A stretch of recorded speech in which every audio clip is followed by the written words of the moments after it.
Good evening, everyone. Uh, First of all, the simultaneous translation is available from English to Arabic and Arabic to English. And please note that this webinar is streamed live also on Facebook and is being recorded. So good evening, everyone. My name is Fabio Petito, and I want to welcome you all to this virtual roundtable entitled New Dynamics of Interreligious Engagement in the Mediterranean. This event is organized to discuss the recently released report on human fraternity and inclusive citizenship, interreligious engagement in the Mediterranean, that I had the honor to edit together with my colleagues Fadi Dow and Michael Drisson, and which is the result of a collaboration between the Italian Institute for International Political Studies, ISPI, and Adyan Foundation. The report is available in open access through the website of ISPI. We are delighted to virtually start the discussion around the ideas of the report, also in the context of a series of webinars in preparation to the gathering of the G20 Interfaith Forum in September in Bologna, Italy. And I want to thank the chair of the G20 Interfaith Forum Italian Organizing Committee, Professor Alberto Melloni, to be with us here today.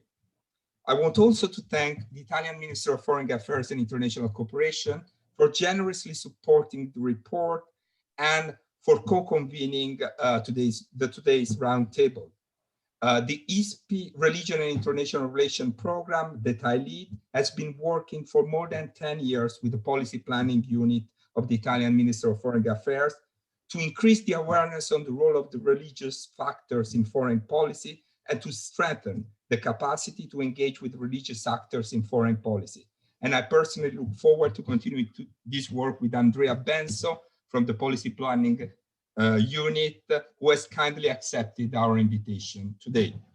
So just a few words of context to get our discussion going.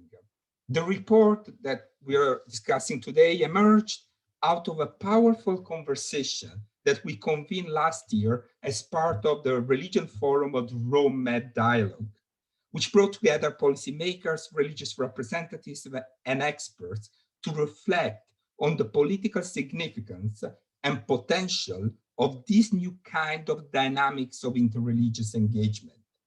This is how we refer to them in the report. Against the background of a growing polarization and discrimination linked also to religion that have been increasing in many parts of the world, including on the two shores of the Mediterranean. The quality of the conversation that we had last year convinced us to rework and revise the exchanges and to print them into a dialogue format as the first piece of the report. I want again to thank all the 8 speakers of the high-level Rome Med Religion Forum for their commitment to the project. And I also want to take the opportunity to thank here Cardinal Miguel Ayuso, the president of the Pontifical Council for Interreligious Dialogue, who wrote the preface to the report after having been asked by Pope Francis to do so. We were honored and humbled to receive such a beautiful message of endorsement by Pope Francis, to whom we wish a speedy recovery from his convalescence, to continue, as the Grand Imam of Al-Azhar Sheikh Ahmed Al-Tayyab has put it, his dedication to humanity.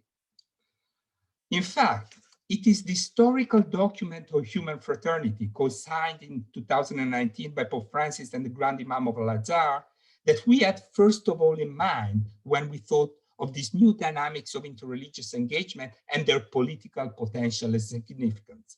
In this document, the two religious leaders sent a powerful message in favor of political inclusion and against the discrimination of minorities, especially in countries where Islam or Christianity represent the majority religion. If we are all brothers, then we all need recognition and respect, including the right to participate in public life as citizens with full rights, freedoms, and responsibilities. This report presents interreligious engagement as a new policy framework that recognizes and amplifies these novel dynamics.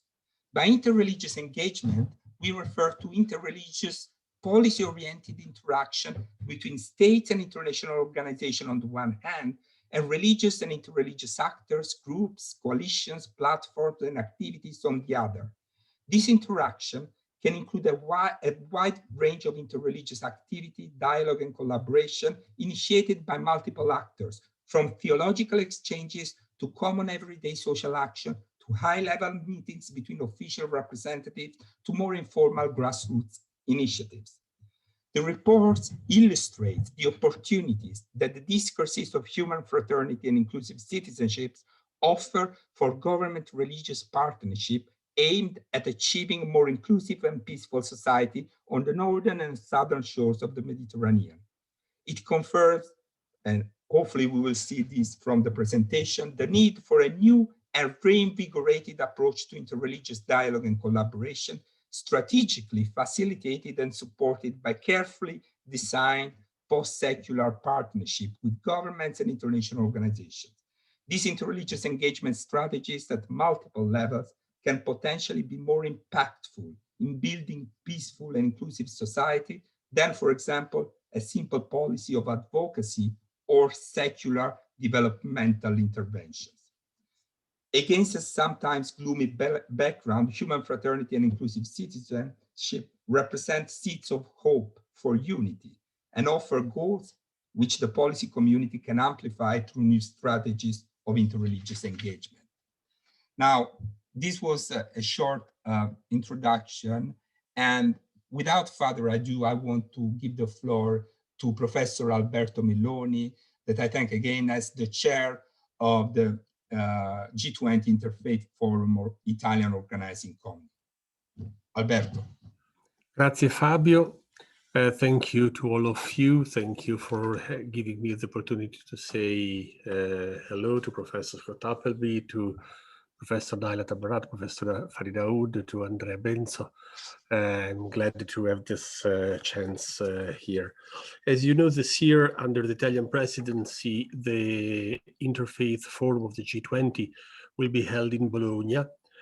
We are actually not now in the sense of now, finalizing the program that has some limitation. We can only host 460 people, but that has a great response, trying to involve three types of interlocutors: religious authorities, expression that they prefer to religious leaders, political leaders, that does exist indeed, and scholars, in order to create a forum in which the dialogue between politics and knowledge and faith self-understanding could be profitable and fruitful.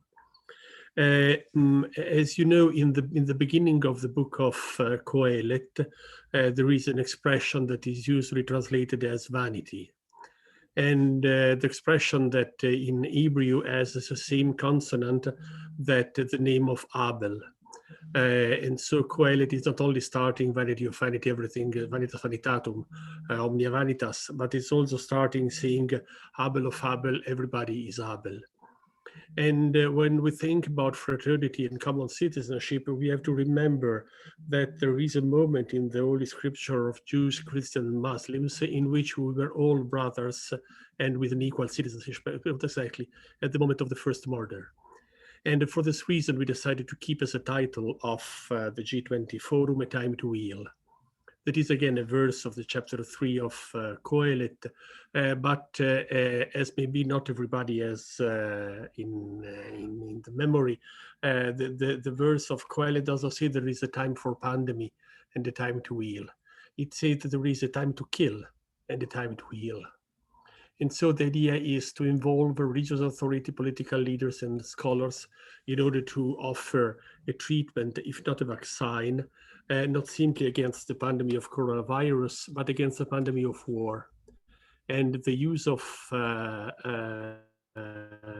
war that has been done against and from the religious and the faith-based communities. For this reason, we're very grateful to those who accepted the invitation.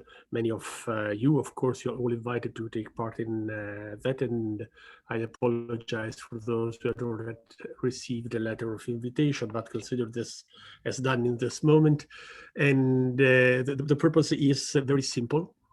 The Italian G20 presidency offered to the audience 3P for the title of the G20: people, planet, and prosperity. And what we do hope is that for the Interfaith Forum, the fourth P, the P of peace, will come into the agenda because for many reasons and in many circumstances, the idea that inevitability of war is to be taken for granted is one of the most horrible blasphemy we can hear. And we have also the fifth P, that is the P of the Parva Carta. There is a great discussion in theology starting in 1948, actually with de Lubac and Danielou in the French theology, on interreligious dialogue, discussing if the problem is the commonality of ethics or the practical cooperation on the ground. While the discussion that come out from the works that we were carried out in the past years is that there is something more simple and demanding that can be considered as a prosecution of the three baskets of the Helsinki discussion in 1975. There are 3 points that each community and each individual can root in its own or her own experience of faith, or in his or her own experience of non-religiosity sense of conscience. That is a commitment saying that we shall not kill each other, we shall succor each other, and that we shall forgive each other. These are 3 points that in the past history of the international relationships has worked sometimes more, sometimes less effectively. But this is the message that we wanted to submit to the forum, that we want to endorse through the authorities of the people taking part to this forum and deliver to the president of the G20, Professor Mario Draghi, who will bring them to the summit, and to the Holy Father that is known that will welcome the G20 people in the Holy See at the end of the summit. We have gathered for these people coming not only from the 20 countries, because if something is real and simple, is the fact that religious communities consider brothers and sisters people living everywhere. And so what they can bring into the close perimeter of the 20s is the voice of the P20, the poorest 20 countries, and of the other many 20s that you can have in different segments of the GDP history of the planet of the past years. And so this idea to give a voice to everybody is another of the sense that the G20 Interfaith Forum in Bologna will offer from 12th to the 14th of September, just exactly between Rosh Hashanah and Yom Kippur. It is the only 3 days available that we had to pick up, and we're glad to have done it properly. And we will be happy to have you there. Thank you very much. Thank you very much, Alberto, and we look forward to continue this conversation in Bologna and to also imagine how this engagement with the policy world can become even more effective. And now I will give the floor for some opening remark to Andrea Benso from the Policy Planning Unit of the Italian Ministry of Foreign Affairs and International Cooperation. Andrea, the floor is yours. Thank you. Good evening. مساء الخير لضيوفنا من الوطن العربي. أهلا وسهلا بكم. First of all, I would like to thank Adyan and ISPI for their kind invitation. I'm very glad to see at this virtual table and see friendly faces, in addition to Fabio himself, Professor Silvio Ferrari and Alberto Melloni. Let me also congratulate the editors of this report, Fabio again, Fadi Dao, and Michael Dreesen, and all the co-authors for their excellent work. The report is being extensively quoted by experts and practitioners since it has been released, and I believe this proves the quality and the originality of their research and its value also as a tool for policy orientation.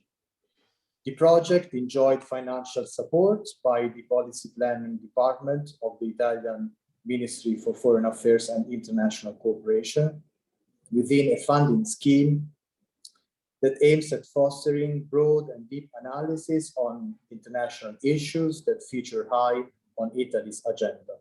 These, of course, include freedom of religion or belief, the role of religion in international affairs, the status of religious minorities worldwide, the fight against terrorism and violent extremism, and the promotion of interfaith cooperation.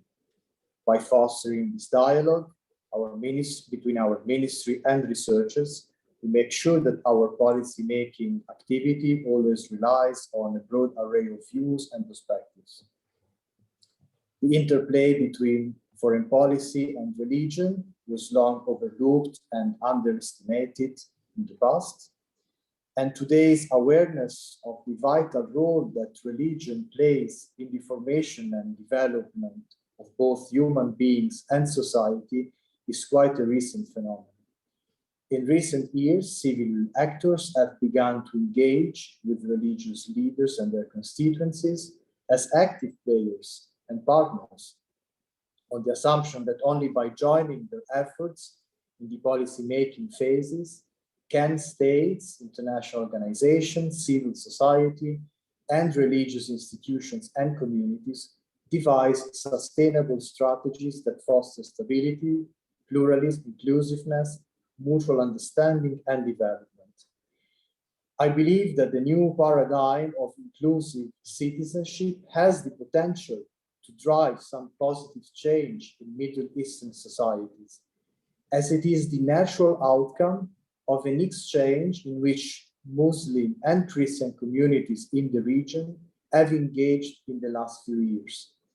So as such, not only has it not been imposed as a consequence of any external interference, but it is also increasingly viewed by both Muslims and Christians as the only way to overcome the root causes of division, discrimination, and injustice that hamper social and human development to the detriment of all citizens, irrespective of their religious affiliation. In this spirit, we support interreligious dialogue as one of the so-called Mediterranean global commons that have the potential to foster stability and prosperity in the region if they become the object of cooperation rather than being used as means to project power or fuel competition. As most of you know, Italy has been actively advocating for continuous and deep interaction and partnership between civil and religious actors, not only in the promotion of form, but also in the advancement of universal values as such, protecting form and advancing interfaith dialogue, both in bilateral relations and in multilateral fora, such as the UN Human Rights Council, where Italy currently sits, are paramount objectives of our foreign policy. Italy's engagement in this domain stems from its unique historical and cultural background, but it is also a result of the growing awareness that political and religious leaders share within their distinct and different spheres and missions the same responsibility to prevent persecution, discrimination, marginalization, and intolerance on religious grounds, and to enable all citizens and faithful to play an active role in developing their societies. Nowadays, religious leaders have a global vocation. Their messages are no longer confined to their constituencies, but rather carry a universal value that engages humanity as a whole.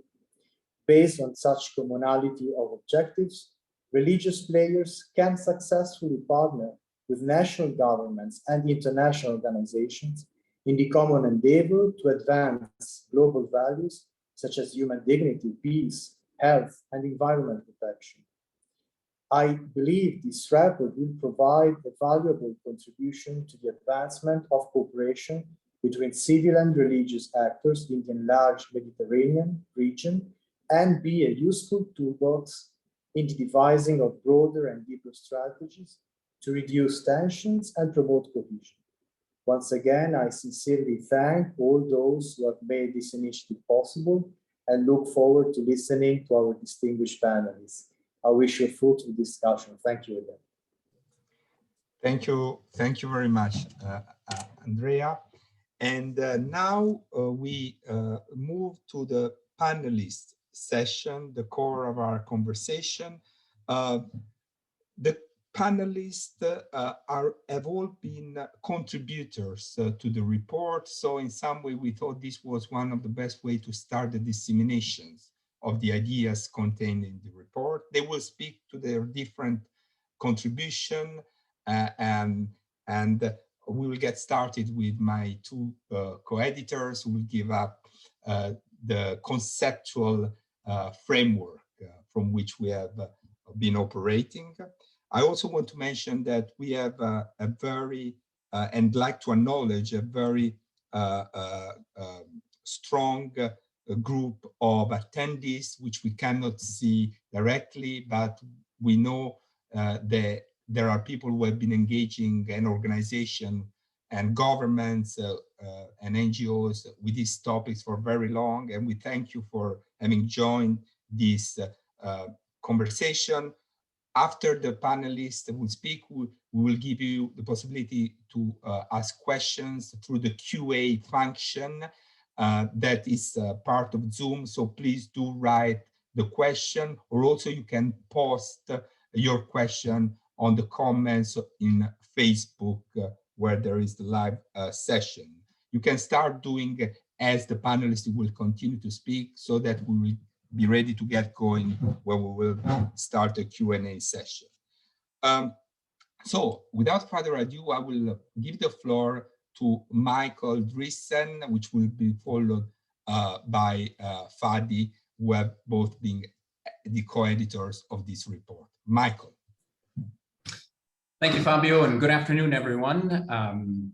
Thanks also to Professor Meloni and to Andrea Benzo for the introductions here. So it's very good to be with such a rich group of panelists and a strong audience as well. So I want to do two things with my presentation here this evening. First, I want to give some context to these three terms that we're using by saying something about how we understand the growth of interreligious dynamics in the Mediterranean and why they've made possible, we believe, a more comprehensive approach to public religious engagement. Second, I want to say something more specific about human fraternity as an innovative and policy-rich concept, and then let Fadi speak about inclusive citizenship. I'm going to try to be brief to leave more room for the other presentations, and I've also promised that I'm trying to speak slowly for the translators, at least try. So. Okay, so let me start by saying something about the growth of interreligious engagement strategies in the region. In the report, we link this growth to a combination of dynamics which led states and international organizations to seek out better partnerships with religious communities and vice versa around the turn of the millennium. These dynamics might be broadly categorized as geopolitical, religious, and social dynamics. From a geopolitical perspective, we can observe a decades-long process of institutional innovation as states in both Europe and the MENA region sought to respond to what were perceived as international and domestic security concerns associated with religion, and which were also connected in some way with late-stage globalization and problems with pluralism, diversity, and identity. In part, states responded to these challenges by experimenting with new forms of state-religion partnerships, including, for example, the development of new ministries across Europe and the United States dealing with religious outreach, and in the Middle East through the construction of centers for interreligious dialogue by states like Jordan, Saudi Arabia, the UAE, and Qatar. The interreligious form of these initiatives was important, and it helped provide states a way to counter narratives of violence associated with religion, with Islam in particular, without, however, necessarily adopting secular policies or frameworks in doing so. These initiatives also responded to the growing recognition of states for the need to engage religious communities in other spheres to achieve global humanitarian goals on the environment, sustainable development, etc. From a religious perspective, the growth of interreligious engagement initiatives also reflects the efforts of religious authorities across the region to rebuild credible religious authority, both organizationally and theologically, including by taking clearer positions against the logic of religious violence and religious exclusion. These efforts could also be described as reflecting a longer, ongoing historical process internal to global religious traditions, including Islam and Christianity, one which has developed genuinely new modes of thinking about religious pluralism and the place of religious others. Now, the strategic positioning inherent in some of the initiatives has led to a number of suspicions about their capacity to sustain political development over time, as opposed to simply preserve the interests of religious or political elites. That's an important criticism.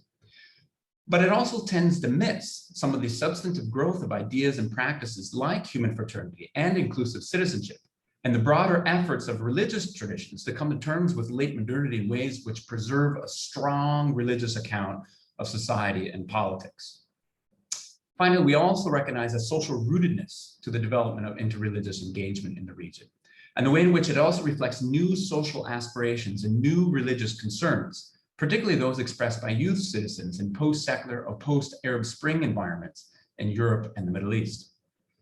The combination of these multiple impulses helps explain the shift that we've seen over time in the region and how interreligious initiatives have moved from a more defensive initial position, which sought to delegitimize religious violence or protect religious minorities, to taking the initiative on more comprehensive proposals for political development, which draw on the full civic and spiritual contribution of religious communities. A number of authors throughout the report named the 2016 Marrakesh Declaration, some of the Al-Azhar declarations, including those in 2012 and 2017, and the 2019 Human Fraternity document as particularly emblematic in this regard. Human fraternity, in a sense, we argue, responds to a number of contemporary challenges associated with pluralism. In the groundbreaking declaration, Sheikh Ahmed Al-Tayeb and Pope Francis present human fraternity as the commitments that individuals owe to others as fellow human beings, rather than simply fellow believers within society. And critically, they pose these commitments as religious duties to the common good and to each other. Now, Francis and Tayeb make an interesting move here. I would argue that they essentially reclaim or re-articulate a classic public function of religion in society, namely that of mobilizing social solidarity.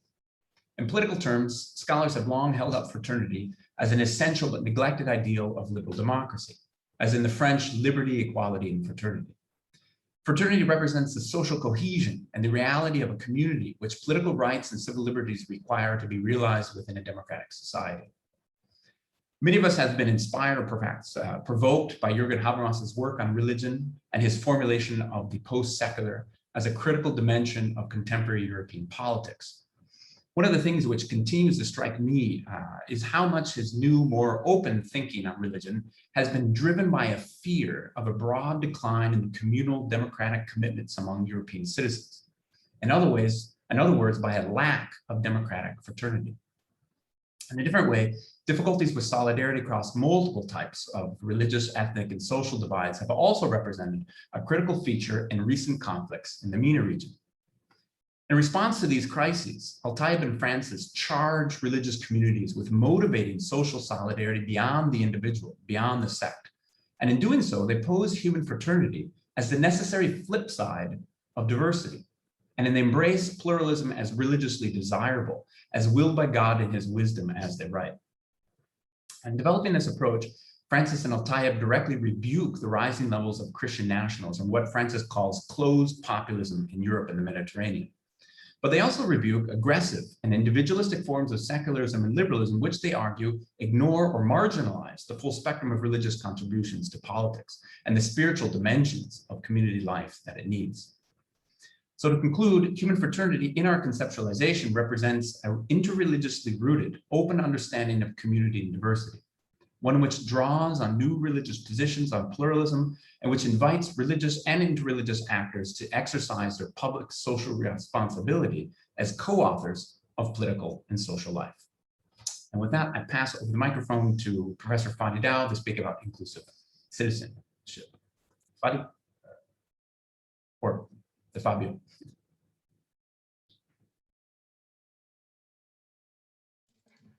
I think, Fadi, now the floor is yours. I can just say that it has been a pleasure to be working with the two of you on this report.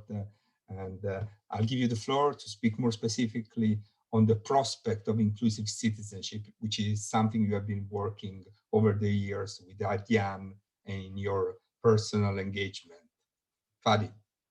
Thank you, Fabio. Thank you so much. It's a great pleasure to be part of this roundtable, very rich roundtable with all the friends here also. And so greetings to all the panelists and also to the audience. I look forward also to the discussion after these presentations. It was a great pleasure indeed to work on this report as one of the editors, so with Fabio and Michael, and with 20 contributors who contributed either in the conversation that was initially in the framework of Rome dialogue, or those who contributed in addition to the conversation by specific papers, deepening the reflection about inclusive citizenship and fraternity framed through the interreligious engagement. I do believe, to start by this assumption, that this report comes in a very specific and important momentum, a momentum where I believe on both shores of the Mediterranean, the northern shores of the Mediterranean and the southern shores of the Mediterranean and the eastern ones also, policymakers and religious leaders are both looking for new paradigms to ensure that the coexistence experience is being lived in a positive way and facing all its challenges, either from extremist groups or from identity politics, sectarian politics, and so on. So I do believe that this report comes on a very important momentum of reflection and for the whole Mediterranean region or Euro-Mediterranean region in general. Secondly, I believe that this report is part of a process of reflection. So it's not the beginning, neither the end of the reflection. So Michael mentioned, I mean, this context also of the reflection in relation to the rich evolution of the interreligious dialogue during the last 2 decades, leading to the very important documents that were published, either Marrakesh Declaration, the Fraternity, Human Fraternity document, and so many other documents that can be cited here. So there is a process. I want to mention here one specific element in this process that started in 2018 and just finished in 2021, that was led or organized by Welton Park with Adyan Foundation and the Forum for Promoting Peace in Muslim Societies. And it was a dialogue process for 3 years involving very high level religious organizations in the region, including Muslim World League, Muslim Elders, the Forum for Promoting Peace, the Najaf, the Al-Khoury Institute in Najaf, the Middle East Council of Churches, and with so many other organizations. I mentioned Adyan and others. So 3 years of dialogue on the concept of inclusive citizenship, which means also that this process is extremely rich and full of potential. And I'm very happy, very glad to offer also to all the audience and all those who are contributing to this process, this report also, to contribute from our side to the reflection. I want to end this brief introduction by quoting Cardinal Parolin. So the let's say #2 in the Vatican. I mean, trying to translate the language of Pope Francis by saying that citizenship and inclusive citizenship, more specifically, is the political translation of fraternity, is how we apply fraternity in a practical way in our today's societies. So from this brief introduction, I want very briefly to say how some elements about inclusive citizenship, how it is perceived. I don't want to read what is in the report. Besides, I will conclude with one quote from the report. I'm sure all the audience received the link or downloaded the report. We can share again the link in the chat now. I really encourage everybody to go back to the report for the richness of the reflection that is there. So what do we mean when we say inclusive citizenship in this report? I think we try to combine a top-down with a bottom-up political and social process to ensure that common good, social cohesion, and social justice are being really reached by the engagement of citizens and the empowerment of citizens, because citizenship is perceived in this report as an agency and not just as a state of being, but an agency that allows citizens to participate, to contribute, to have a voice also, and allows those citizens with their own backgrounds. So religious backgrounds, specifically when we speak about interreligious engagements, cultural backgrounds, and all different types of their own backgrounds, either from minority groups or majority groups in their own societies. So when we speak about inclusive citizenship here, we are looking for a dynamism that allow us to move from fragmented societies, I would say, individualistic approach of being together, to a more inclusive engagement for the common good in societies. Secondly, to move also from polarized societies with this growing sectarianism, if I think about Lebanon, Iraq, but also many other even European countries. So from polarized societies because of sectarian challenges or because of identity politics, populist nationalism also in some, like Hungary, for example, or some other examples from Europe. So to more cohesive societies and really building social cohesions. And thirdly, from divided societies by discriminations on the social justice level to more fairness and equity in these societies. So the question is how and who will do this, how we can do this and who will do this. 3 quick points here to highlight the process itself and who are the, I would say, the main stakeholders of the process. So 3 points, each point related to more specifically to one type of stakeholders, the policymakers, secondly, the civil society itself, and thirdly, the religious leadership and faith-based organizations. So we think in this report, and I think you already read or you will read a great reflection about the question of minority and the management of the question of minorities in societies, either in Middle Eastern context, MENA context, or in European context, and how we can move from a minority perspective to inclusion policies and participation policies celebrating diversity, including, and Professor Silvio Ferrari will speak about, even the legal pluralism. So how we can make diversity an added value for the unity of the societies, but while celebrating also this diversity, not from a minority protection perspective, but from a more positive approach to diversity and more practical policies related to pluralism. One of the examples would be legal pluralism here.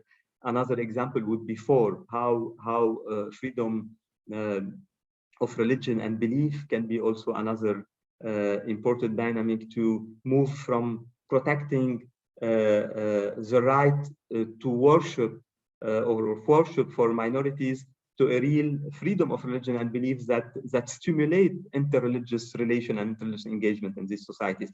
So on this level, policymakers are highly challenged because this would require a redefinition of the policies related to diversity. Secondly, very briefly also, I see the time is running as usually in these round tables.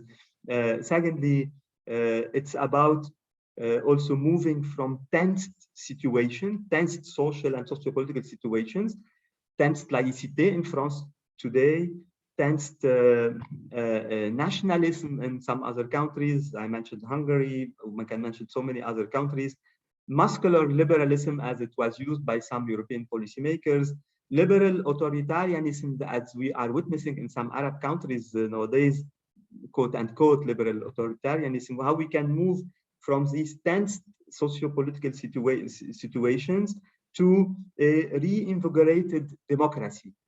And we are having some good signs when civil society is playing a major role in rebranding, in a way, I would say, democracies and the participation, especially of youth and women in societies. The Arab Spring, personally, I would put the Arab Spring in this perspective, but there are other also examples that we can see them, or the more recent uprisings or revolutions in Iraq and Lebanon, and also some experiences in Europe, I think can enlighten us on the role of civil society in reinvigorating more inclusive democracies in our societies. And finally, the final point is how to move from accused to be private interreligious dialogue and in a way invisible or ineffective, or just narrative-based, let's say, interreligious dialogue, to engagement-based interreligious relations. So from the narrative to the engagement. And here I think Fabio introduced the importance in this momentum of the interreligious engagement, that I do believe this would be maybe the new paradigm for interreligious relations, and redefining the role of religious leaders and faith-based organization in this framework. To conclude, this is, as I mentioned, a process, and the process bringing change, and any change brings with it resistance and risks and difficulties also. I mentioned as examples Wilton Park dialogue on inclusive citizenship with major organizations in the region. One of the challenges was in this dialogue was the fact that we were not able to reach one of our objectives, which is to publish a common charter, a shared charter with all those organizations. But we reached a very important level of agreeing on a common report of this dialogue. So to say that to not to take the process for granted. It's full of challenges. We can discuss them more, I think, during the Q&A session. At least to conclude with this, I think this process will need some important move to happen on both political and religious level, and on both shores of the Mediterranean. I hope that this report is one of the big milestones on the road of this process, and I look forward also to the Interface Forum, the G20 Interface Forum, also in September, contributing to this process, and other milestones to come. Thank you. Thank you very much, Fadi. Some very interesting reflection. I'm sure we'll have time to discuss. And now I'm going to give the floor to Professor Scott Appleby. When we were working on this report, we felt it was important to also think of these new developments, which are very significant in the Mediterranean, through the perspective of this new religious engagement approach in international affairs. And we couldn't think of anyone else who could provide this, this perspective than Scott Appleby, who was among the first who helped us to look at the ambivalence of religion in international affairs. So also taught us that there is not only the negative story, but there can be also the positive, good story of religion as solutions to some of the crises, but also in 2010 led this consultation process, which for the first time, I think in a systematic way, put forward this notion of religious engagement in foreign policy, the Chicago Council report on religious engagement in American foreign policy. And clearly after 10 years, and in the light of all these new development, we have asked him to provide these update visions on religious engagement in the context of human fraternity and inclusive citizenship. So without further ado, Scott, the floor is yours. you need. Thank you very much, Fabio, and to Michael and Fadi as well for inviting me to contribute to this important report and to this conversation. I'm going to try not to speak too quickly as Michael tried, and we'll see if either one of us succeeds, since try to get a lot in here. The title of my contribution to the report is Comprehending Religion Toward a Post-Secular Paradigm to Advance Human Fraternity. In that essay, I explore the promise of a new, more effective role or roles for religious and secular actors in the global conversation about building the foundation of just and inclusive societies. Specifically, I anticipate what it might mean to move beyond a narrowly instrumentalist view of religion to a fuller conception of religious agency in local, national, and world affairs. By a narrowly instrumentalist view, I refer to the practice of recruiting religious actors to help advance foreign policy objectives, including anti-extremism, anti-terrorism, freedom of religion and belief, in a way that requires these religious communities and actors to reduce their worldviews, to shade them toward political ideologies, or to place them in the service of political ideologies. The instrumentalist approach assumes incorrectly that compartmentalizing the less useful aspects of a religious actor's most deeply held core beliefs is both plausible and productive. The Human Fraternity Declaration issued by Pope Francis and Sheikh Al-Tayyib, and the Pope Francis's encyclical Fratelli Tutti and the Marrakesh Declaration and other documents have already articulated the principles and goals of secular religious as well as interreligious collaborations for human fraternity and inclusive citizenship in the modern world. I argue that effective roles for religious actors in this effort must be grounded in religion comprehended. That is, religion seen in its full scope and significance as an enduring and defining social reality that shapes political as well as cultural sensibilities, practices, and policies in most nations of the modern world. Religion engaged as a whole, encompassing its full range of relevance to everyday life, this must be at the heart of any viable culturalist approach to foreign policy and to relations between nations and peoples.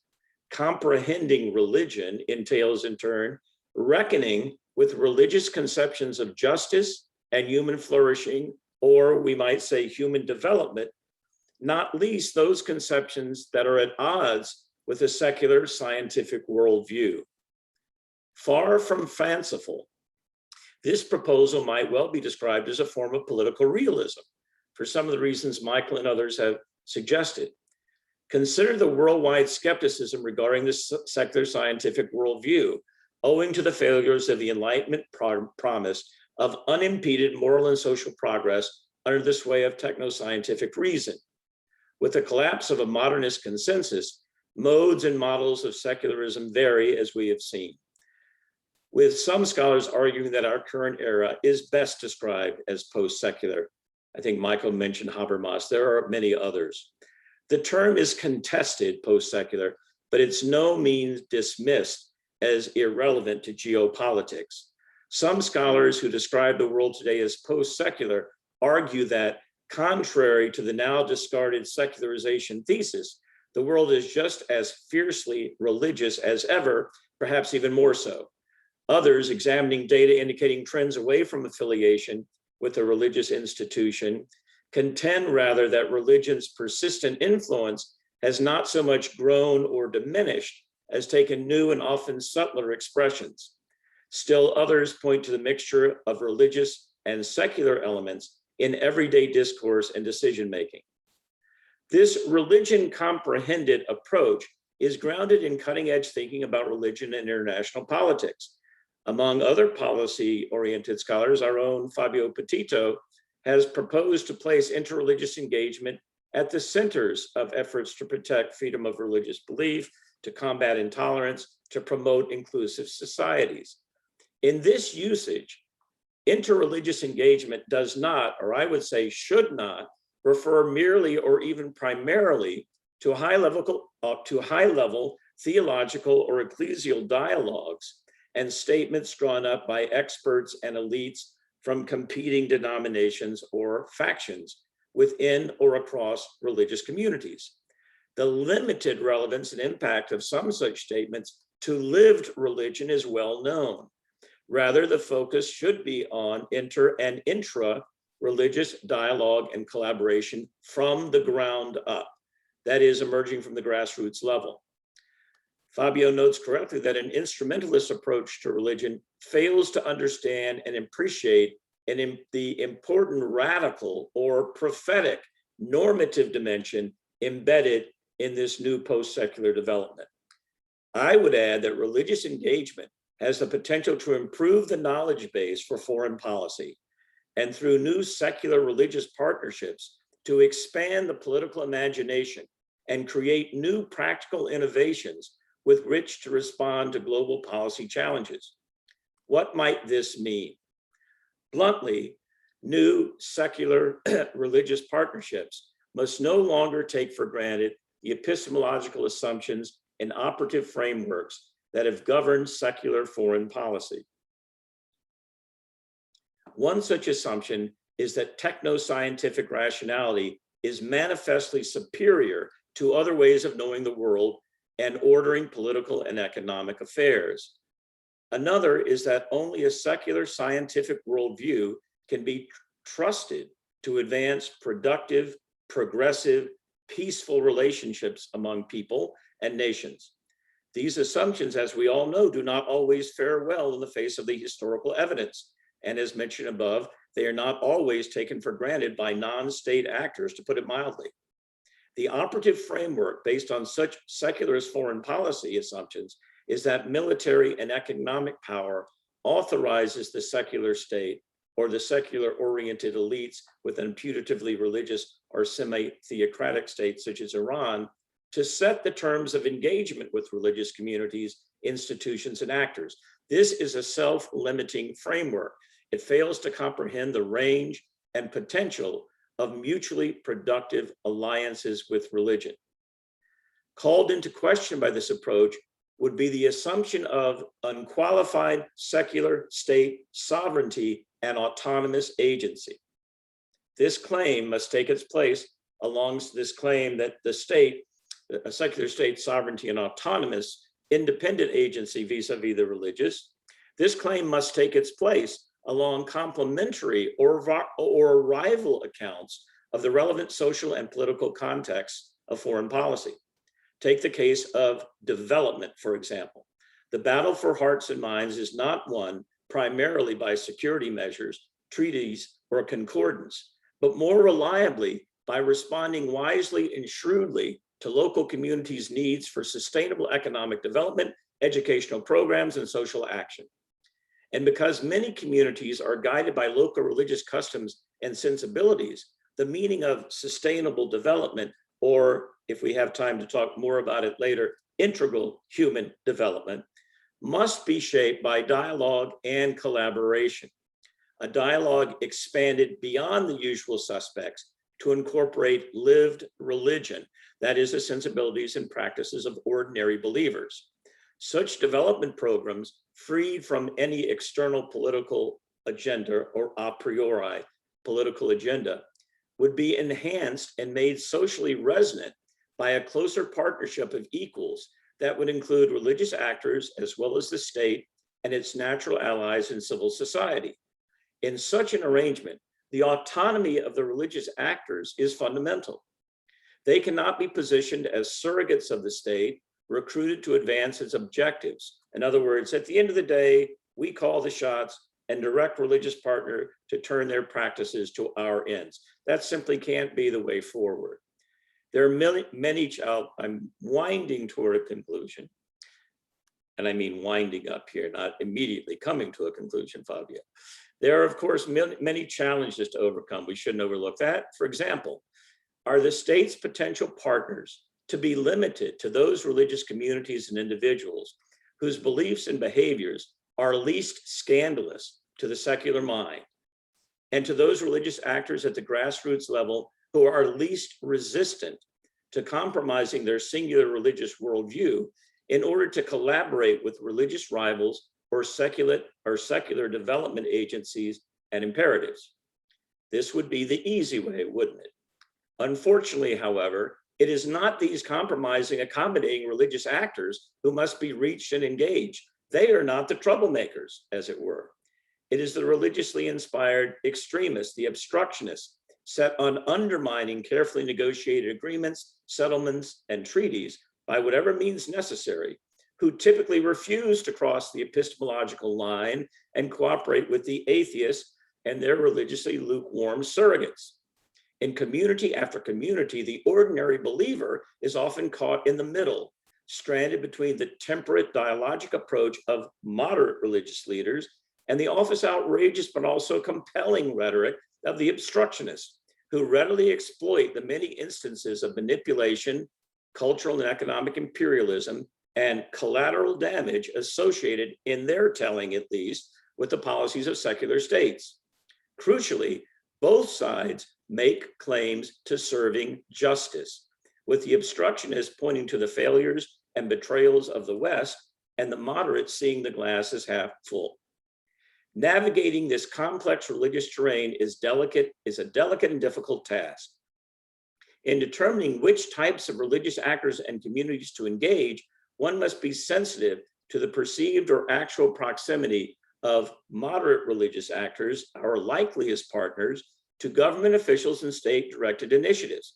The very fact of participation in a state-affiliated initiative could discredit and possibly endanger our religious partners in the wider religious community. Religious obstructionists and extremists could gain credence and a stronger foothold within the wider religious society for being left out of the dialogue and collaboration precisely because they vowed not to be treated as subordinates or used as pawns of the secular state. This exclusion would only reinforce their narrative of being the pure core of the faith, the sacred remnant untainted by the West. While I am not suggesting that irreconcilably violent extremists be incorporated into interreligious or secular religious initiatives, it is not fruitful to see the religious world primarily as a binary composed of bad religious actors on the one hand and good religious actors on the other. This approach overlooks the important layers and degrees of belonging to one or another camp. In addition, the binary good versus bad can obscure what is held in common across the spectrum of politically engaged religious actors. Indeed, millions of post-secular religious actors cannot be considered either sworn enemies of the secular state or state accommodating religious elites. They are rather actors beyond the usual suspects, those masses and their local leaders who are not caught up in cultural religious wars, but who care deeply about questions of justice. To the extent that there are concerns about justice, about fairness, equal treatment, and not least respect for their dignity are ignored, these grassroots actors may replicate the obstructionist suspicion of secular states and neoliberal governments and bureaucrats, as well as their wariness of accommodating or compromising religious insiders. I have more to say, but I really shouldn't take advantage of the fact that I have the floor. But I would conclude by simply mentioning that the direction of this argument moves in part in the direction of having us rethink what development means, what human development means, and the focus on dignity that a comprehensive approach to development as very much part of religious secular partnerships might mean. And of course, our religious leaders, we've already mentioned, not least Pope Francis, and the entire Vatican operation is focused on this rich concept of integral human development, which is holistic and which pays attention not merely to economic and other kind of data-driven sciences, but also to the humanities, to religious belief, to culture, to language. This approach should be more readily integrated into our thinking about collaboration and partnership between various types of religious and various types of secular actors. Thanks for your patience. Thank you very much, Scott. And many interesting points I'm sure that we can discuss in the Q&A session, but I will give now the floor to Professor Neja Al-Lourimi from Tunis Al Manar University. She contributed with an excellent piece on pluralism and diversity in the new Islamic discourse in the report. Before I give the floor, I remind you, Professor Al-Lourimi is going to speak in Arabic. There is a simultaneous translation button that you can operate in Zoom. Unfortunately, for some reason, Zoom doesn't have Arabic as an option, so it's Korean, but be reassured, it's a simultaneous translation in Arabic. And also I want to encourage our attendees and participants to post questions if you have in the Q&A. So, Professor Al-Lourimi, c'est à vous de parler. Merci, madame.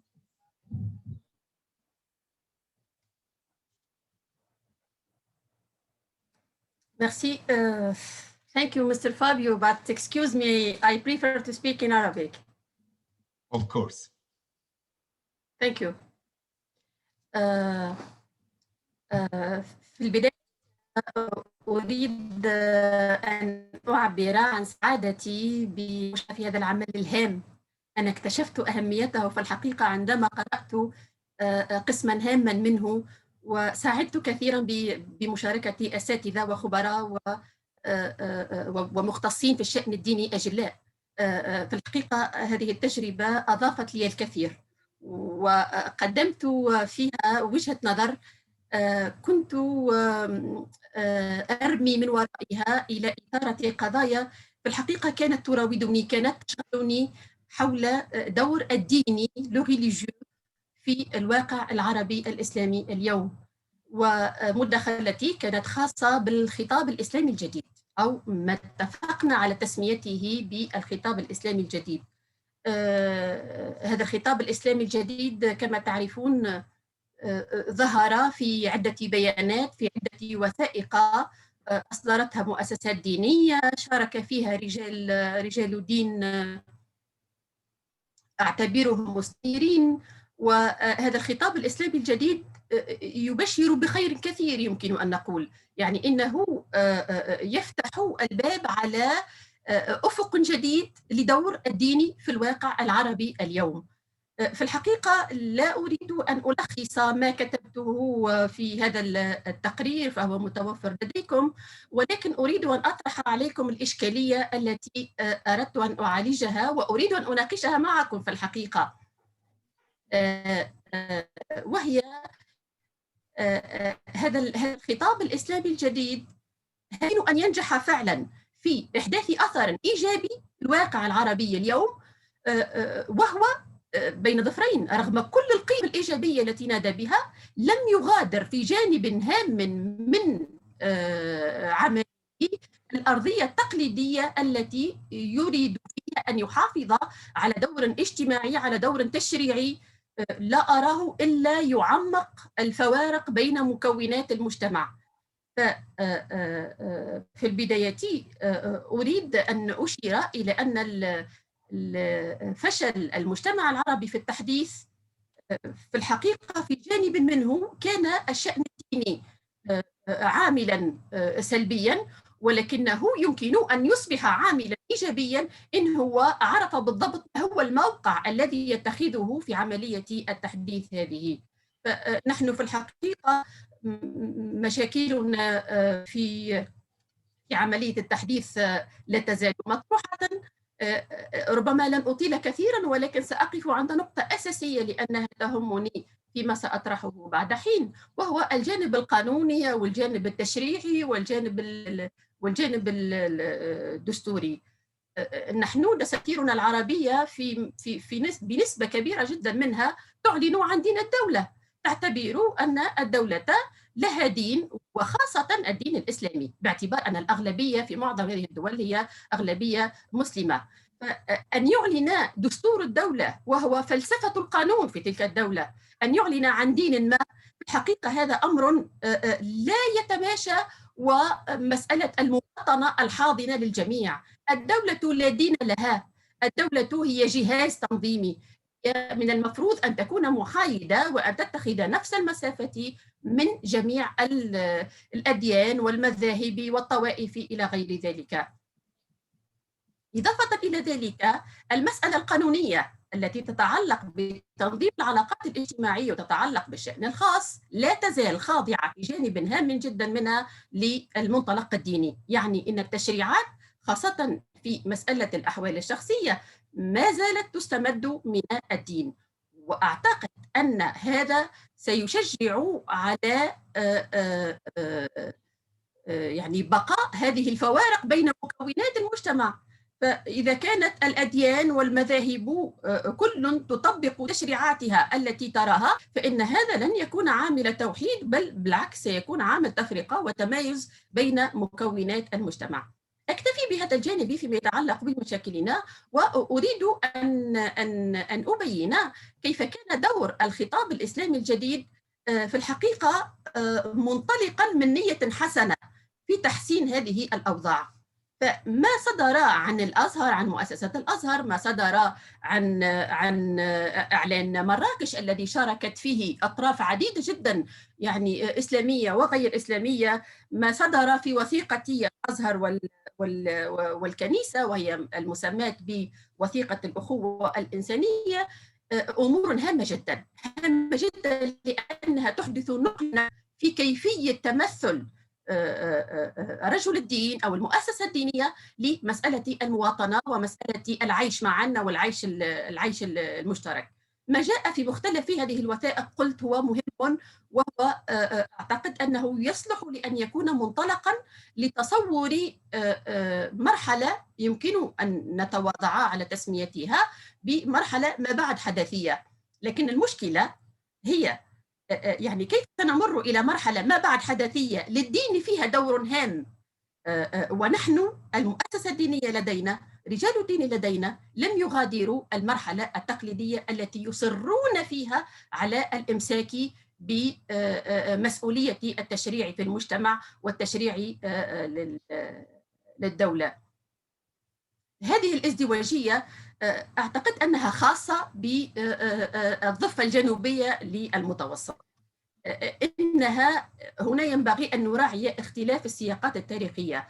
فمسألة التحديث التي وقعت شمال المتوسط ليست هي نفسها التي وقعت في جنوب المتوسط.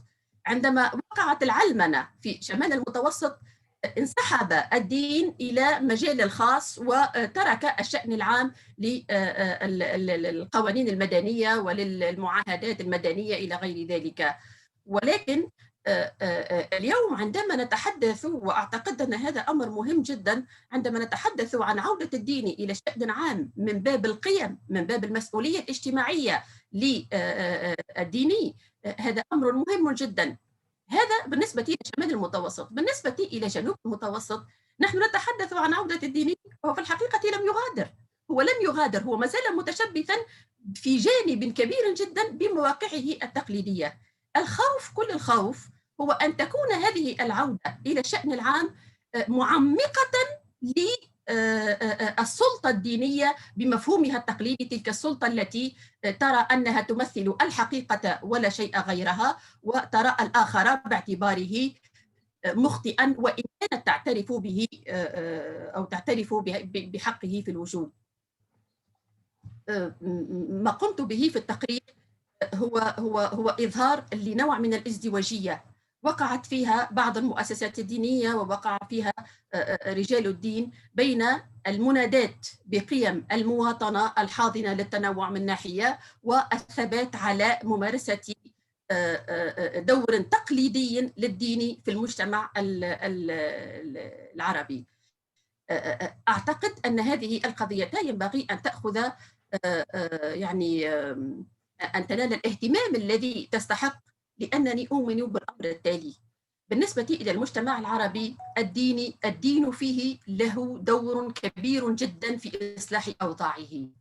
لماذا؟ لأننا إذا تحدثنا عن قيم المواطنة، المسألة القيمية نعم يساهم القانون في فرضها، ولكن أعتقد أن الوعي الديني وأن السلطة الأدبية للمؤسسة الدينية ولرجل الدين تقوم بدور مهم جدا في دخلنة يعني انتريوريزي لي فالور، يعني عملية دخلنة هذه القيم. هذه لا يمكن أن تقوم بها مجرد القوانين الجذرية. فلذلك أعتبر أن المؤسسة الدينية وأن رجل الدين في السياق العربي اليوم له دور كبير جدا في المساعدة على ترسيخ قيم المواطنة والعيش معا. لكن ما هي الشروط؟ في نظري هذه الشروط تتمثل في ضرورة وعي المؤسسات الدينية بمغادرة الدور التقليدي الذي ما زال يلاحقها والذي ما زالت تتشبث به معتقدة أنه دور طبيعي. لا، هو ليس دورا طبيعيا، هو دور كان ينتمي إلى مرحلة معينة من تاريخ المجتمعات، واليوم المجتمعات تسير نحو يعني ما نسميه بالمجتمعات ما بعد حداثية، التي للديني فيها دور مهم جدا في المسألة القيمية، في مسألة تكريس الأخوة الإنسانية. لا ننسى أن الدين في نهاية الأمر هو المشترك الإنساني بالمفهوم الواسع جدا. وعندما تعي المؤسسة الدينية في السياق العربي أنها مطالبة بأن تغادر الشأن العام في جانبه التشريعي، في جانبه القانوني، وأن تعود إليه في جانبه القيمي بكل ما للكلمة من عمق وأهمية. أعتقد عندما تفهم المؤسسة الدينية هذا وعندما يفهم رجال الدين هذا، أعتقد أن هذا سيمثل جزءا كبيرا من الحل الذي ننتظره في جنوب المتوسط. شكرا. Thank you very much, Professor Aurimi. Some very interesting points, which I think we go back to.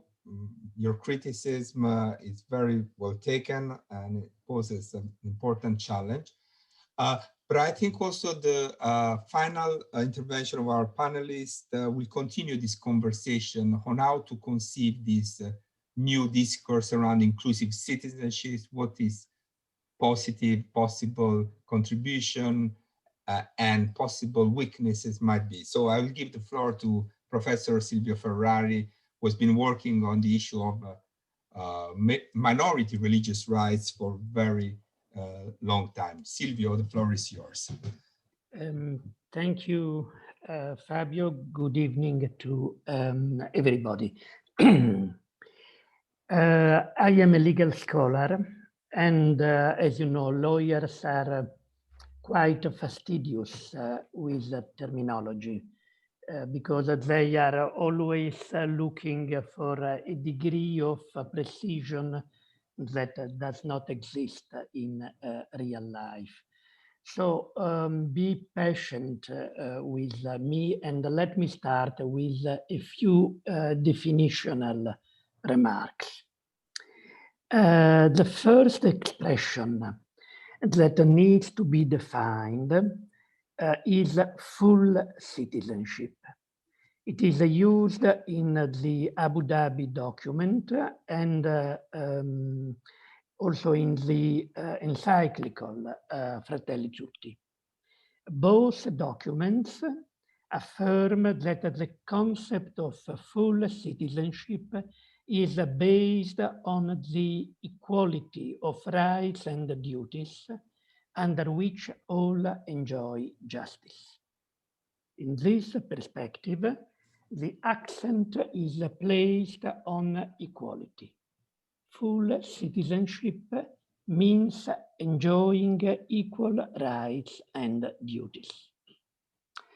The second expression that we should define is inclusive citizenship. It is mentioned in the title of this meeting, and inclusive citizenship means that all citizens are involved in policy making and policy choices. In this perspective, the focus is on diversity.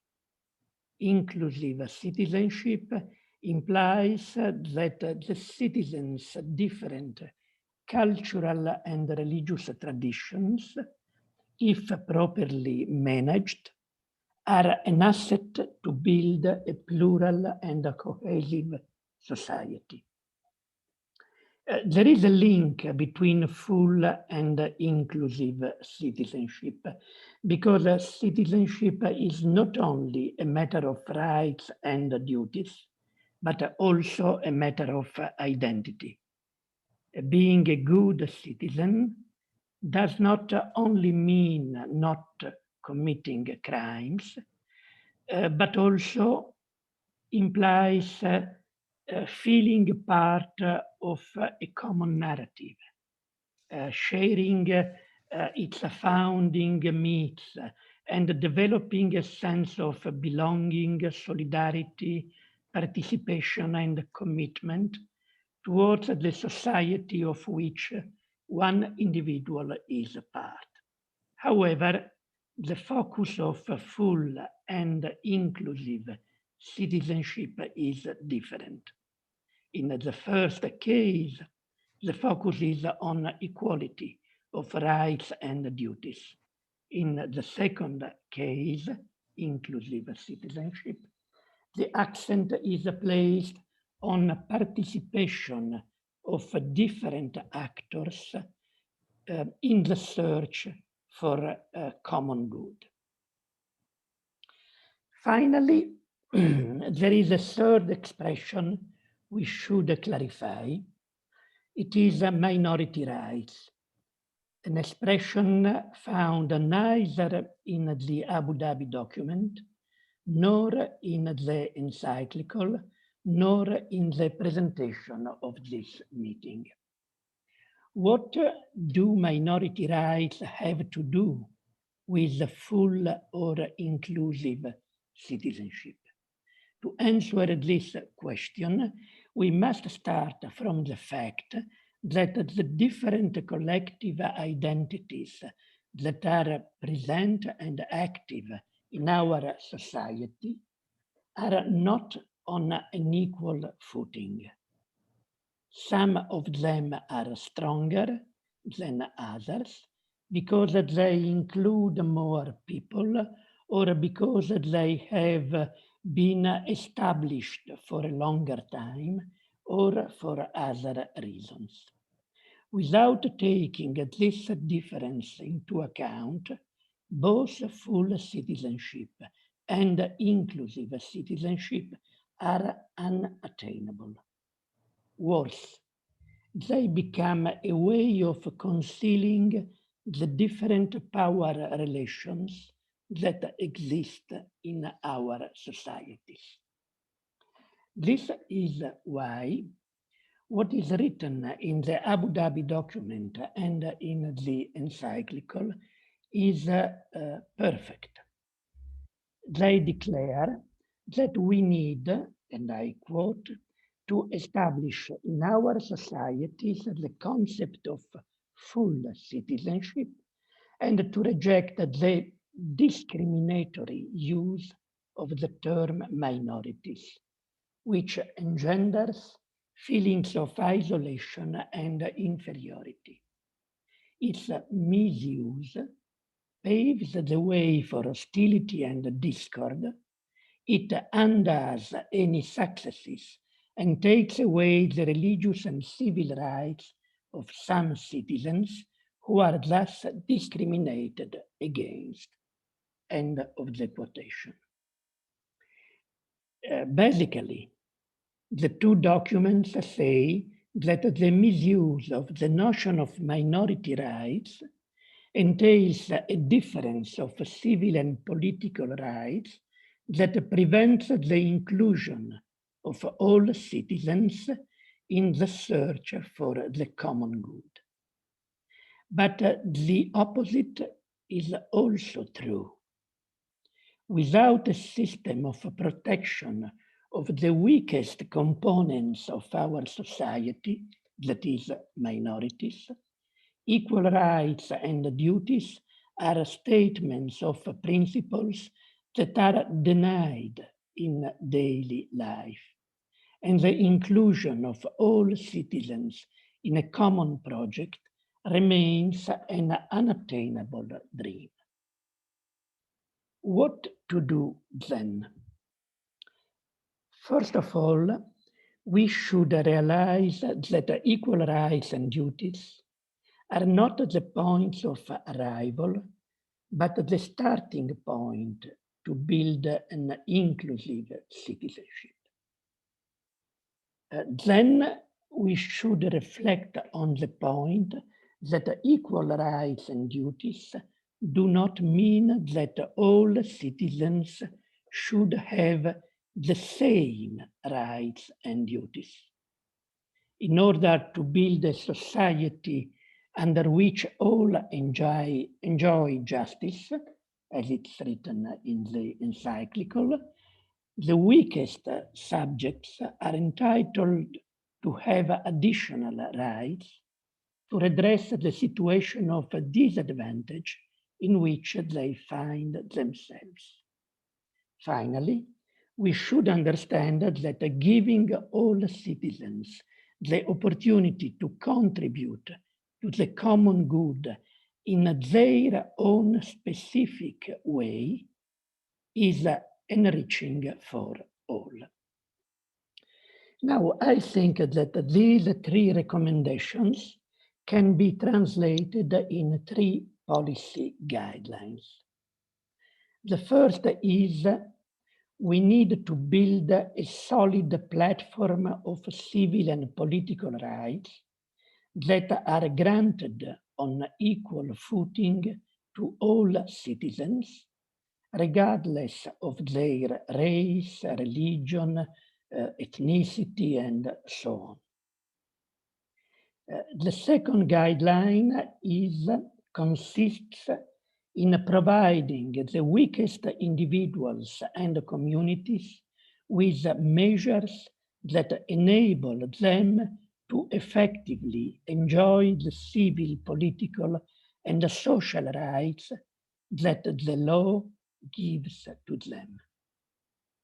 The third and the last step consists in accepting that within the same legal order, rights and duties can be regulated and applied in different ways, as to give voice to all the different identities which are part of our society. This is what we technically call weak legal pluralism. That is, the state legal system allows citizens to regulate their legal relations in different ways according to their cultural and religious traditions and beliefs. This seems to me to be the best way to avoid the mistake of thinking that full citizenship can replace minority rights, and that minority rights can ensure inclusive citizenship. Taken alone, both minority rights and full citizenship are unable to ensure the degree of inclusion that is essential for living together in diversity. The point I would like to make, basically, is that we need to combine the two to attain the goal of an inclusive society. That's all. Thank you. Thank you very much, Silvio. And I think we have put a lot, many different ideas on these three components of interreligious engagement, human fraternity, inclusive citizenship on the floor. And I already see some colleagues would like to intervene. I think there is our colleague Scott Thomas, who actually also contributed to the report with a very good chapter on Pope Francis' strategic vision of human fraternity, who would like to speak as part of our Q&A, I guess with a comment and a question.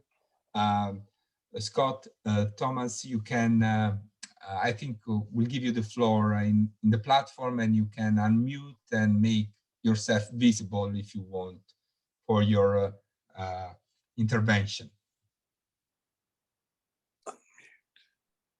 Unmute. Can you hear me? Yeah, we can hear you. If you want, we can also see you. If you activate your, yes, we can. There we are. All right. Well, thank you very much for this opportunity to offer a comment and a question. My chapter is on Pope Francis's strategic vision of human fraternity from Argentina to Iraq. And really, the chapter was an attempt to move beyond the kind of fatigue about declarations of religious engagement that in fact don't get anywhere or ultimately ineffective or fail, and along the lines that Scott Appleby was talking about. But the chapter also talks about this is a mistake to see Pope Francis's concepts of human fraternity and inclusive citizenship in the same way as a part of this criticism, because his development of the culture of encounter, of human fraternity, of inclusive citizenship, he showed actually what could already be done as a part of his interreligious dialogue and engagement in Argentina amidst the tremendous difficulties there. So that was one of the main points. But the second one was that for him, the culture of encounter was inextricable from his other concept of God's holy, faithful people. These are ordinary people, the ordinary believers, the folks caught in the middle that Scott Appleby talked about, who amidst tremendous difficulties in their lives are trying to live faithfully. And I connected this concept of God's holy, faithful people, as the report says, with the new knowledge that comes from below. Because what Pope Francis says is that we should listen to the people at the bottom, the poor. They even have a voice, even if it's muffled, even if it's suppressed. And in his lectures on education, in midst of these crises, he said that these are the people who already have knowledge and resources and agency. And so my real question is, could a better integrating the concept of God's holy, faithful people help develop the culture of encounter, human fraternity, and inclusive citizenship over the long term and in the short term? Because amidst all the wonderful declarations that everyone has talked about duties, motivations, but it's the internal dimension of the shaping of desires through spirituality and education and listening, and the way the religious traditions are transformed from within, as we've also talked about, that over the long term can help develop fraternity and social friendship and inclusive citizenship. A theologian might talk about this as reception theology, about seeing these links. And so I was wondering what some of the panel might think about this idea of a better integrating of this concept of God's holy and faithful people, which Pope Francis used also in the Mass he gave during the pilgrimage in Iraq. Both of these, in other words, are all transferable concepts. Thank you. Thank you, Scott.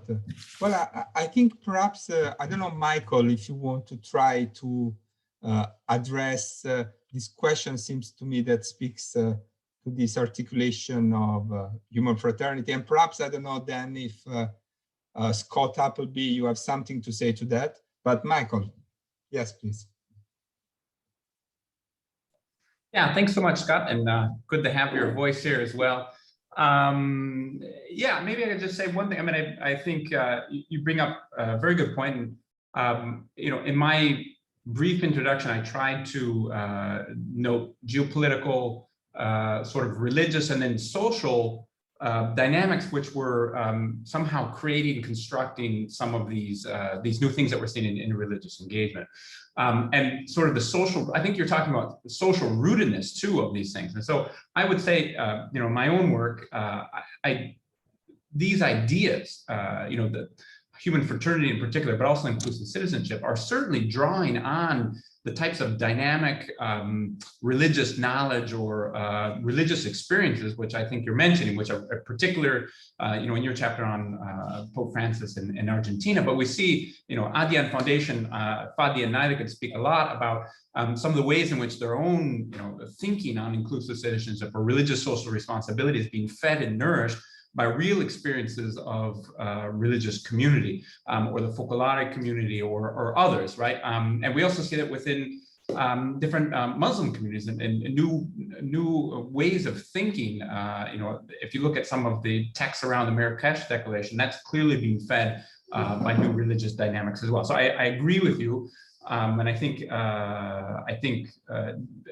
oftentimes the way in which we think at a policy level of interreligious engagement, which is strictly through a power analysis, right, or sometimes through an institutional analysis, if we don't recognize that social footing for these concepts, I don't think we'll fully understand what it's capable of, but also where it's coming from itself. I mean, the ideas itself have this social rooting as well. So yeah, a couple of brief comments, and maybe Scott wants to say something as well. Yes, Scott, it's good to see and hear you. I'm glad you're part of the conversation. I would say two things. One is the critique, the typical critique of, as you know, of these of interreligious, usually elite-centered interreligious declarations. I can't speak for Catholics, and I certainly can't speak at all about Islam. But as a Catholic, I would say that Pope Francis is the exception that may redefine the rule in terms of his approach that you've already articulated. You know, it's really striking that his encyclicals, as I think we all know, in tone and approach and content, are a radical departure from Catholic papal social encyclicals in many important ways, not the least of which is kind of the bracing, almost breathtaking passages, say in Laudato Si, where he speaks from the perspective of the poor, when he talks about the fact that there's no green space for poor people, no parks in urban areas. I mean, this is someone who is not channeling kind of, I don't mean to say he's not speaking officially or he's out of sync with Catholic doctrine, but he's channeling as much, he's embodying inclusiveness in everything he does and writes. And so when he participates, I know, and draws Catholic communities, some of the ones like Focolare and others that Michael mentioned, into dialogue and collaboration, I mean, he's turning that typical model on its head of documents that get submitted that are often excellent and well put together and a level of theological sophistication, and then are read only by the experts. You know, I'll just close with this. My enthusiasm will continue to wax if I don't. But, you know, Laudato Si alone, and now Fratelli Tutti, but Laudato Si, it has been striking to me, at least in the United States, how many, not only Catholic colleges and universities have adopted that as a text, but state and secular and non-Catholic and other religious communities are using that papal document, how many years, 6 years, 5 years after it was promulgated, that's a kind of a coin of the realm in a way that even the greatest contributions of previous popes is not and did not become. So this notion of inclusivity, there's a discourse there that Francis is natural to him, and as he's perfected, that is in itself inclusive. And you're never going to be able to solve the problem of how do you hear every voice? How do you incorporate every voice of the poor or the marginalized? And yet he's found a way to do it in a kind of responsible, reflective way. So I just endorse your point, Scott. I think it's absolutely essential to our conversation. Thank you, Scott. Maybe, is there anyone else who wants, because I think there are some. Fadi, would you like to perhaps add something to this conversation?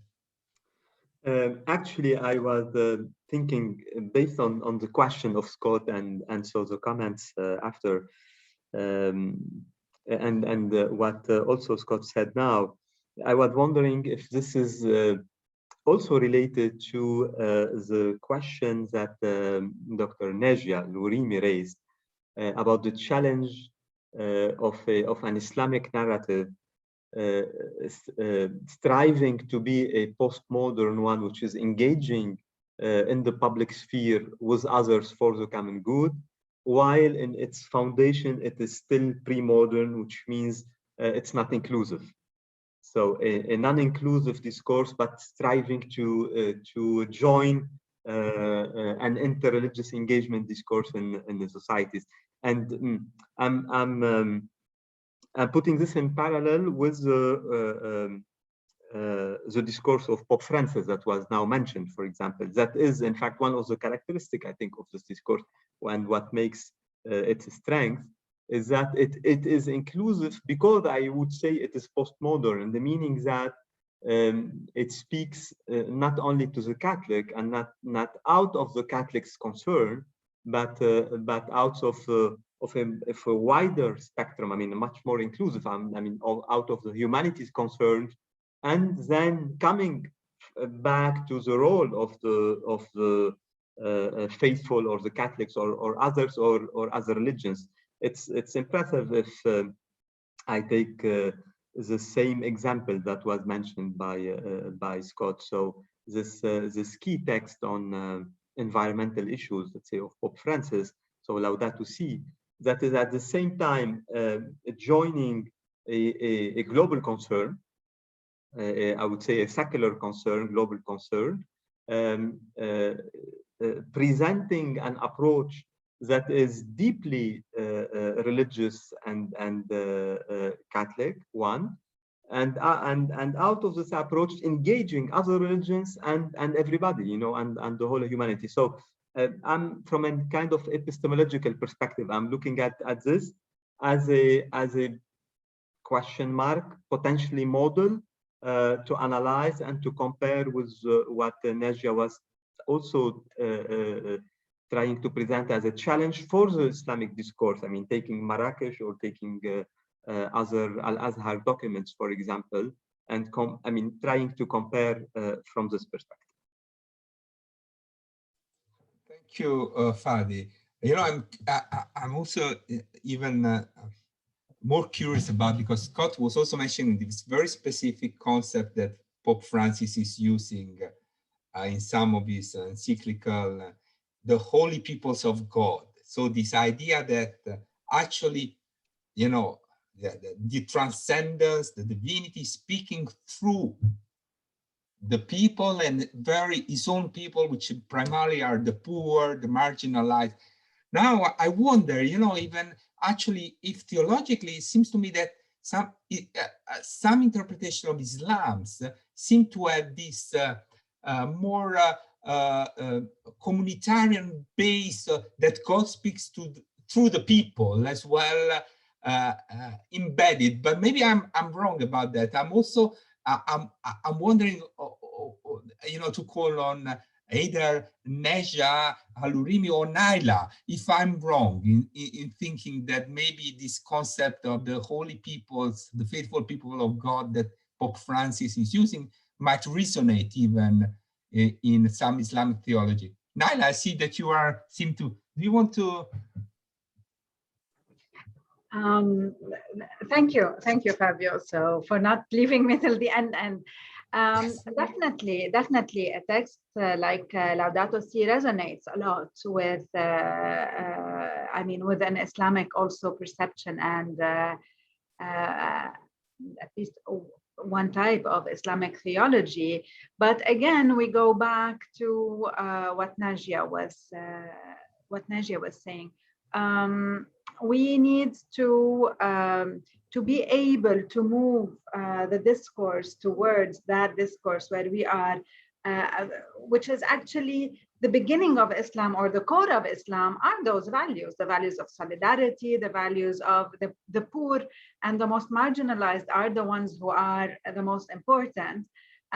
But of course, with all religions, I think you have power dynamics that marginalize that first discourse. So we need to bring this back to the forefront. And that is the question of how we can do that. Thank you. Thank you. Professor Al-Rimi, do you want to say something about this conversation? Vous voulez intervenir?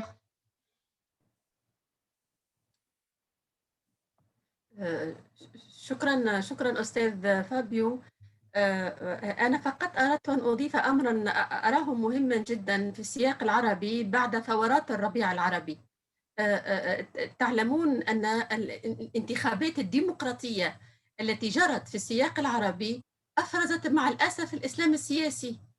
في معظم الدول العربية أفرزت الإسلام السياسي. أنا لا تعنيني هذه النتائج، ولكن ما يعنيني هو أن الرأي العام هو أن الشعب لديه هذا النزوع الديني، وأعتقد أن هذا يعني يزيد من مسؤولية المؤسسات الدينية ورجال الدين المستنيرين في حسن توجيه هذا النزوع نحو الدين في هذه العودة الجماهيرية بين ظفرين إلى الدين. أعتقد أننا اليوم في السياق العربي في حاجة فعلا إلى أن نعيد النظر جذريا في دور المؤسسة الدينية. اليوم هي مطالبة بدور اجتماعي وقيمي من الدرجة الأولى، ودورها هذا لا يمكن أن تعوضه أي جهة أخرى. وعلى هذا الأساس أنا أردت فقط أن أبين أن ما واجهته من نقد بين ظفرين للمؤسسة الدينية، وخاصة مؤسسة الأزهر نظرا إلى ثقلها التاريخي في المنطقة العربية، هو في الحقيقة حرص على أن يكون دور هذه المؤسسة أكثر فعالية، أن تساعد فعلا على تخطي مشاكل المجتمع العربي التي ظل يتخبط فيها. وحتى بعد ثورات الربيع العربي لسنا نرى نهاية لهذه المشاكل. أعتقد أن أعود وأقول أن الشأن الديني شأن مهم جدا، ولذلك من المفيد جدا أن نستثمره في اتجاه إقرار المواطنة الحاضنة للجميع.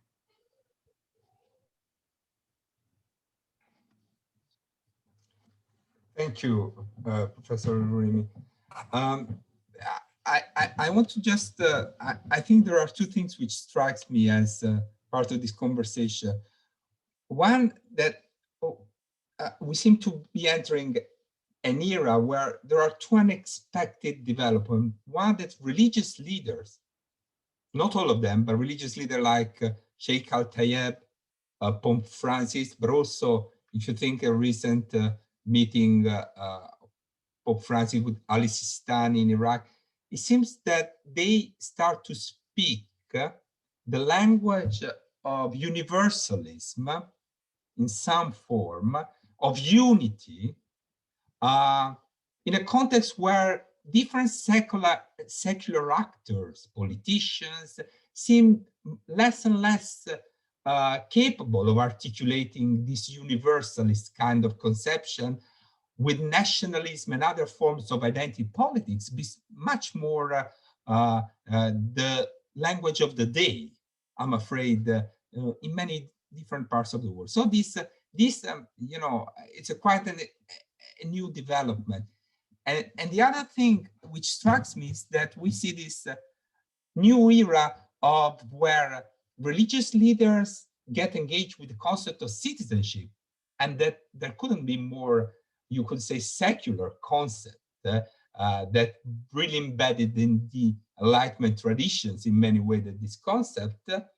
And on the other hand, there is an opening of policymakers like Andrea Benzo, which want to take seriously issues such as interreligious dialogue and collaboration. So this clearly shows that there are shifts that we need to understand better, but also try to how better make it work towards some common objectives. I don't know. I haven't. Maybe Silvio, you didn't have the chance to say something about our conversation. Would you like to take the opportunity? Two minor remarks from my legal perspective. The first remark is I share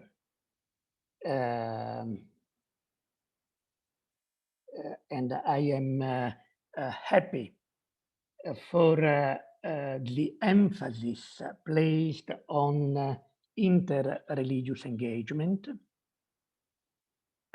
Just one caveat. Interreligious engagement is impossible without freedom of religion or belief. That is, we need to have a platform of rights and duties, freedom of religion or belief, that are shared by everybody. On this platform, we can build something, but it would be dangerous if we forget the need of this platform. The second remark, I think that it has been already made by Scott Appleby, is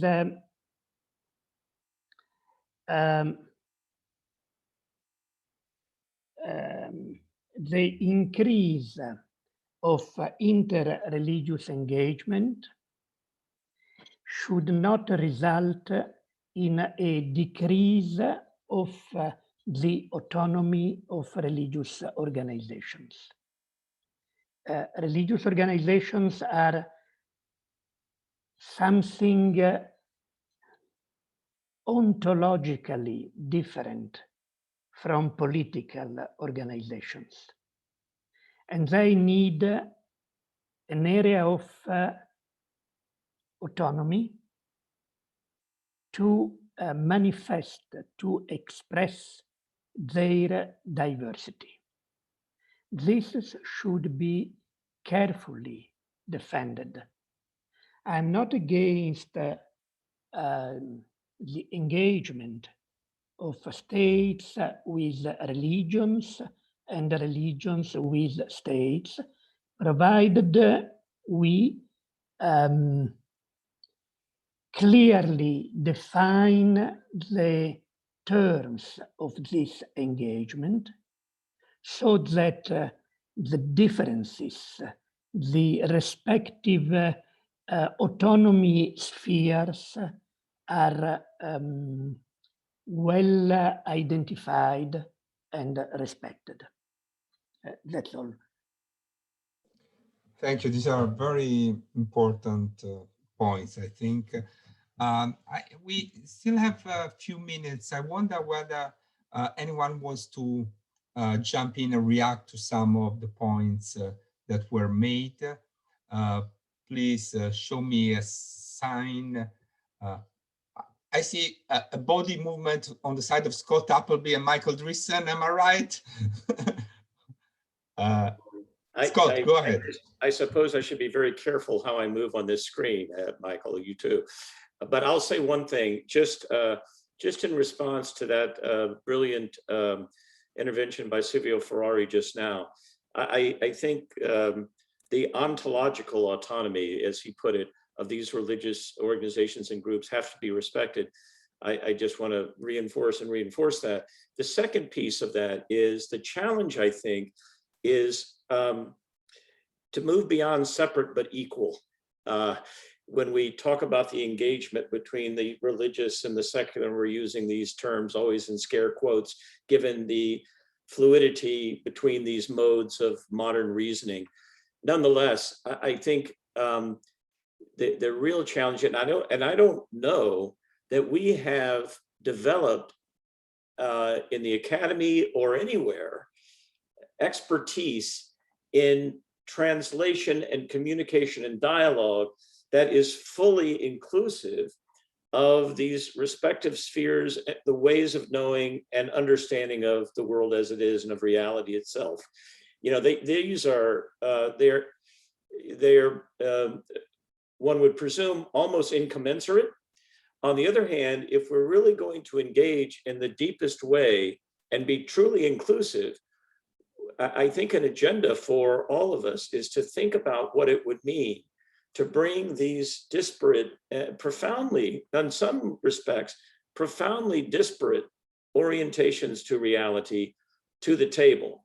We're not going to be convening philosophers of religion in these foreign affairs colloquia and engagements. I recognize that.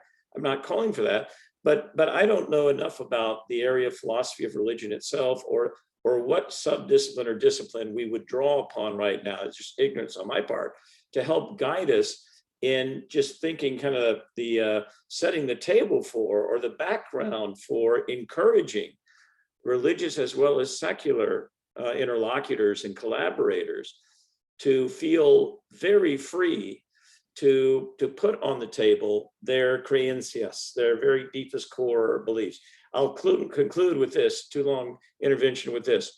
I think Fabio and Michael and some others know that we do a project rooted in Notre Dame called Contending Modernities, which putatively began with, we're going to bring scholars of Islam and representatives of Islam and Catholicism and secularism, or the secular world, into dialogue about issues like health care and migration and a variety of topical issues.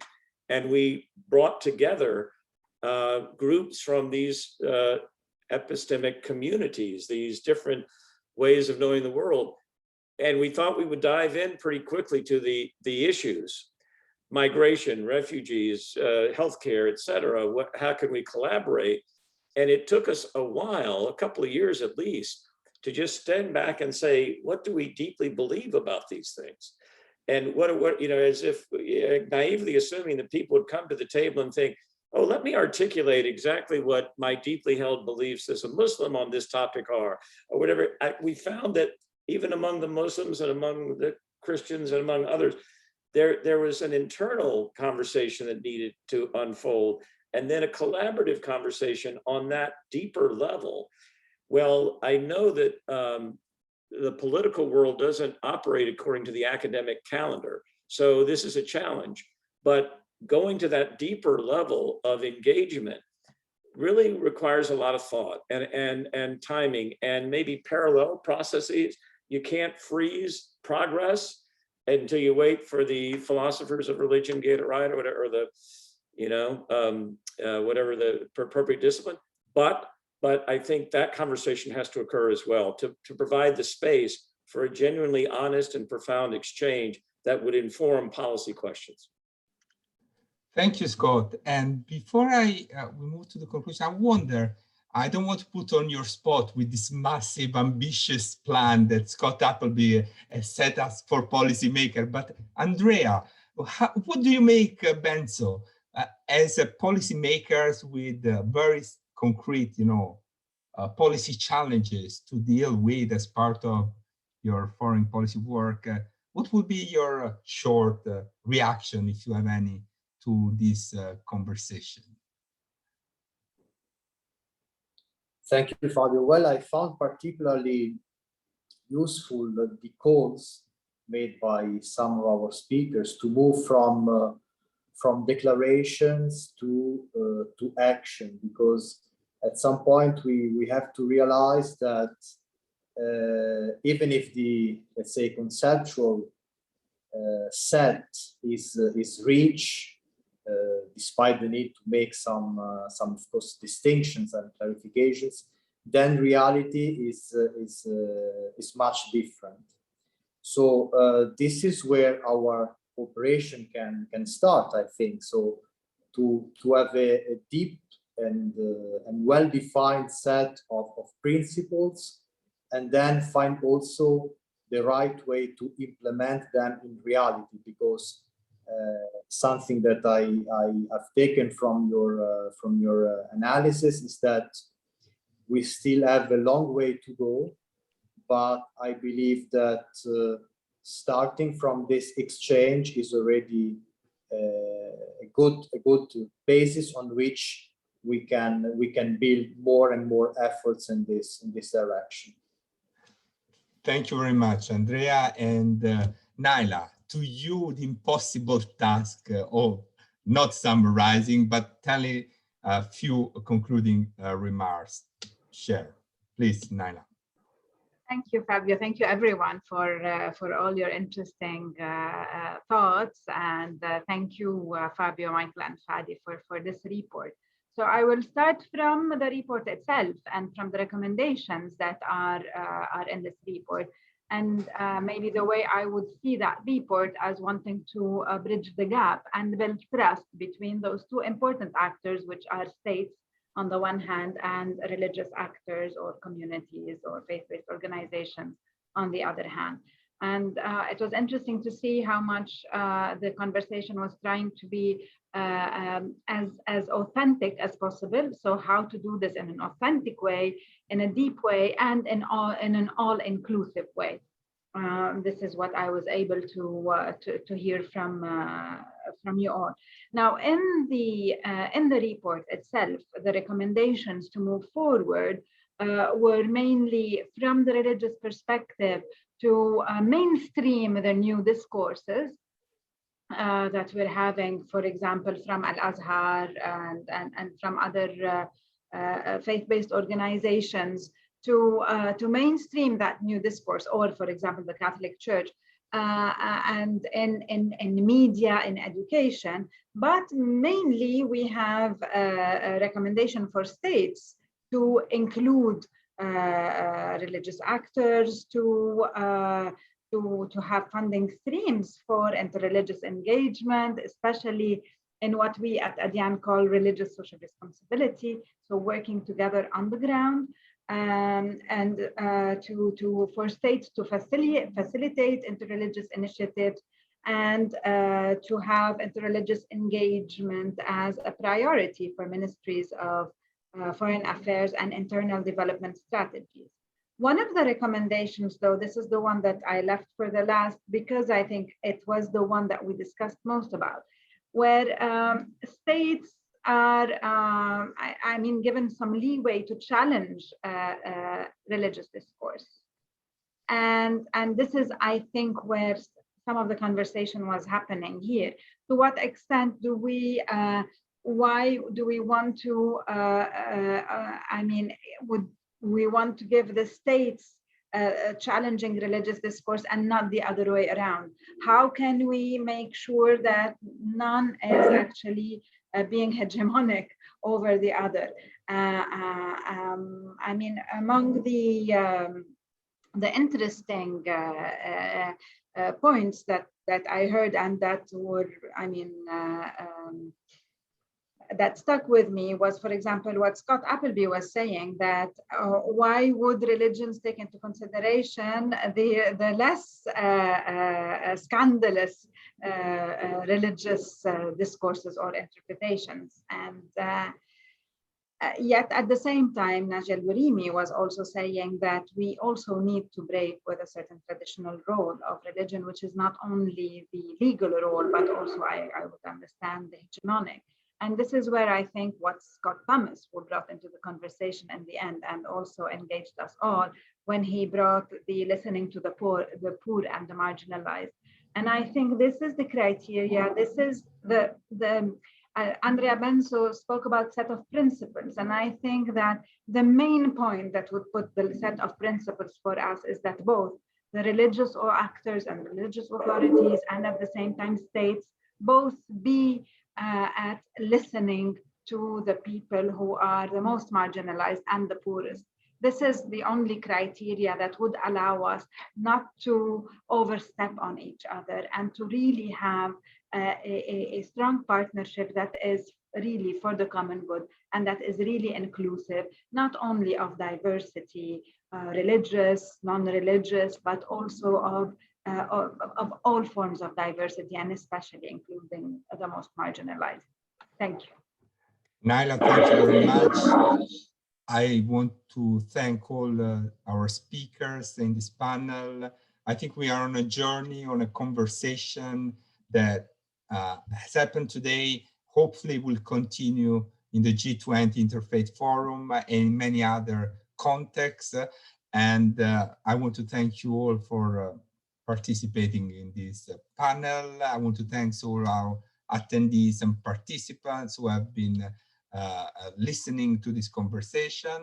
And I wish you all to be able at some point to meet in person so that we can continue this conversation in a more face-to-face kind of format.